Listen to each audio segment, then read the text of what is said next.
All right, so today we are going to go over just a quick brief overview of 2-1 buydowns. Does anybody know what that is or have heard of it?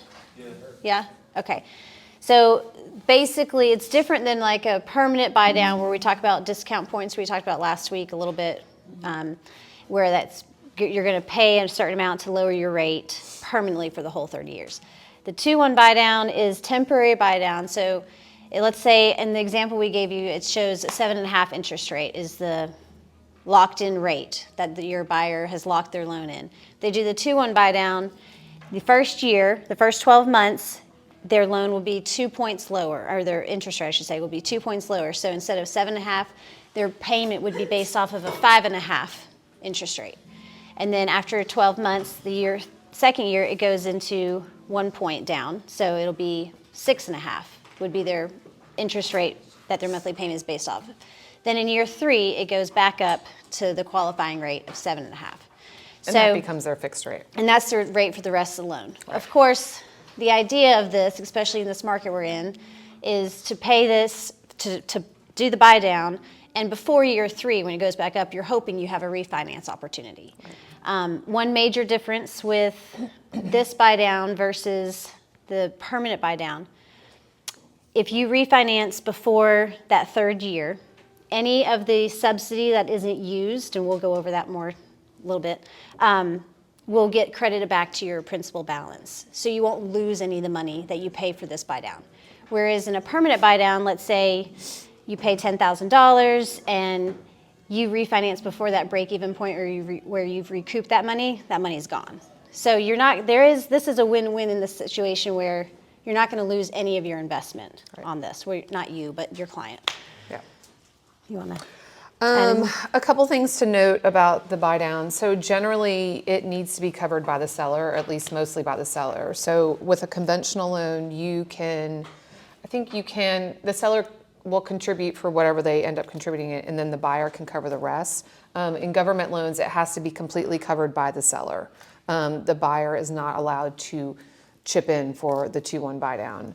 And you'll see we printed out a grid. I know it looks maybe a little bit confusing, but we just wanted to give you an idea of how much each buy down costs at each purchase price. So if you can't figure it out by here, basically the total amount of the buy down is the interest that is saved over those 2 years. So if you look at the second to last column, that is the cost of each buy down at each purchase price.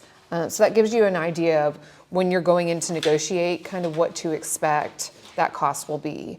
One thing to clarify, on a conventional loan, the buyer can pay for the full buy down. If they have closing costs from the seller already negotiated, and obviously that can go towards it. But if they don't and they want to do the buy down, they can pay for the full amount. Yeah. Just only on conventional though. Right, not on any of the government loans.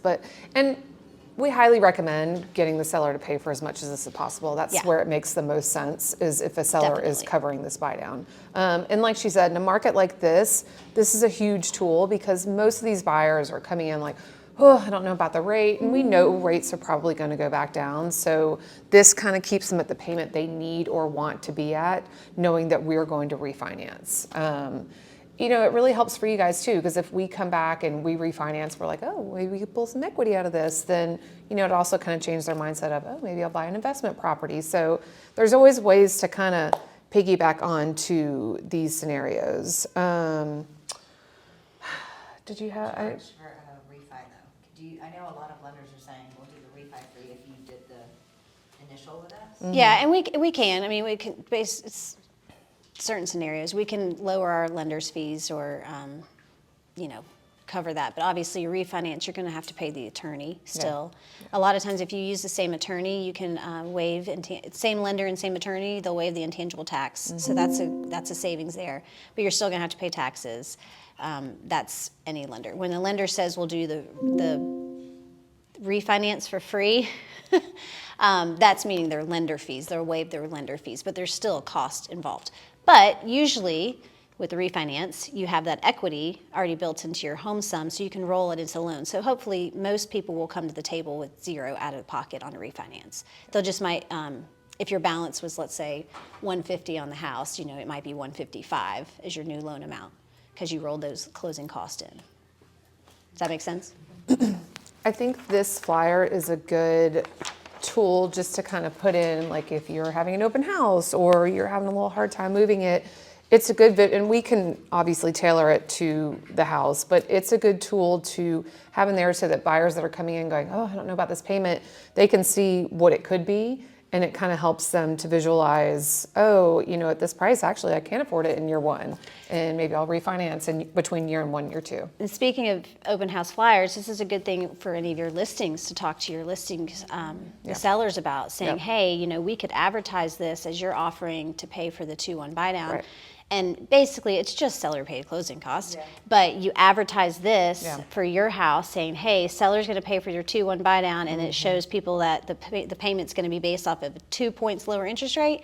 That's going to get people coming in there because, like, oh, I could afford that monthly payment. Yeah.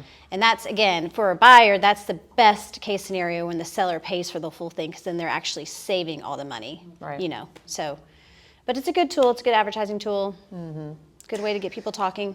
I think this, don't let the 7.5 scare you. I think I did this one last year, and I We just- reprinted it she from just last did. year. So. Although we're not too far from that right now. We're probably about 7 right now if we were looking at Yeah. the true par market rate, but Okay, so I was a little bit concerned there. I was like, 7.5. I know. Yeah, I know. no, Like she I just said, threw that in. I just kind of reprinted what I already had, and I was like, I'm not redoing this whole thing right now. Can you print another one for us that starts at 6.5?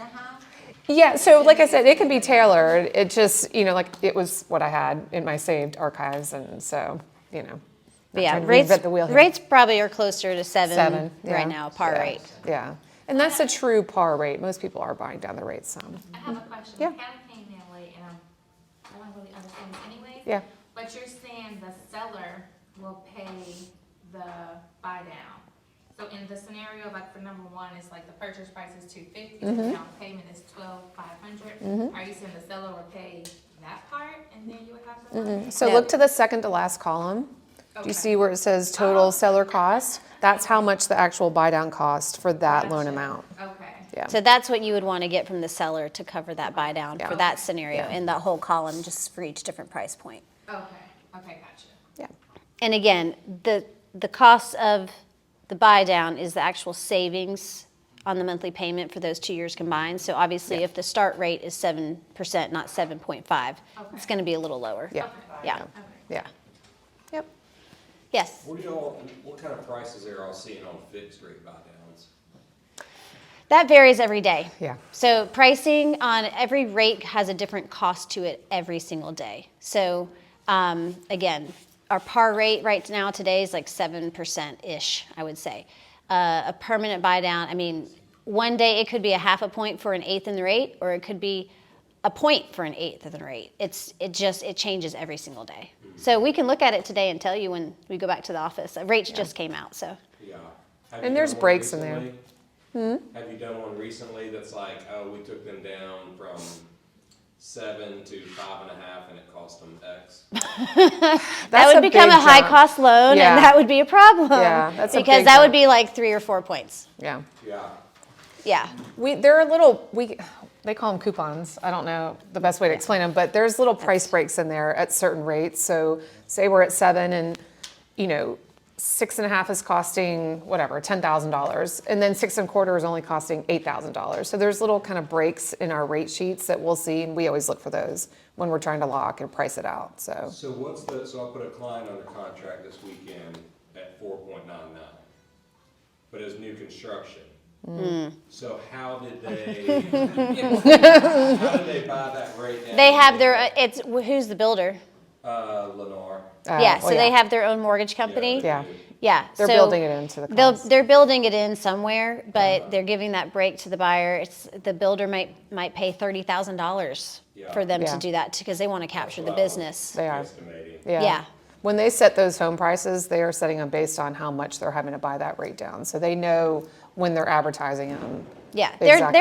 they're not losing money. I'll tell you that. Yeah. So if we have a conventional loan and the buyer is putting down over 20%, so they're not necessarily capped on that, they can get up to how much in closing cost at that point?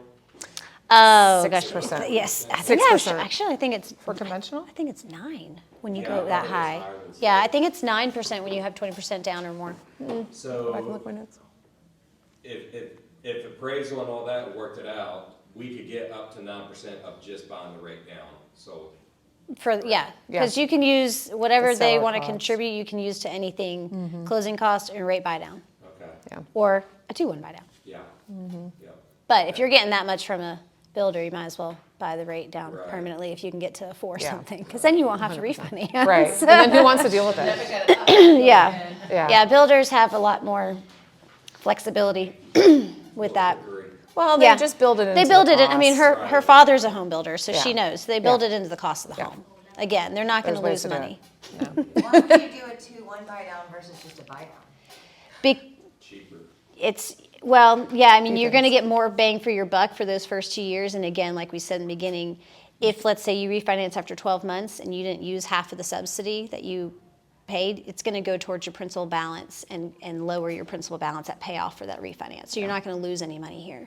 Yeah. On a permanent buy down, if you spent $10,000 on that buy down, and your break-even point of recouping that investment with this lower rate of savings was 4 years, and you refinance at year 2, that other money's gone. You don't get that back, the difference. This is hedging that you were going to refinance. Another thing that's really important to note about the 2-1 buy down is they have to qualify at the highest rate. So Yes, at the we're not qualifying qualifying rate. them at 5.5. We're qualifying them at 7.5. Yes. And as long as they qualify for that, then we're fine. Good point, good point. So, any other questions? No? Okay. Helpful, thank you. Yeah, of course. Yeah. If you have more questions or think of something or don't quite grasp it and you need more explanation, just come find us. We're happy to sit down and talk with y'all. You're welcome.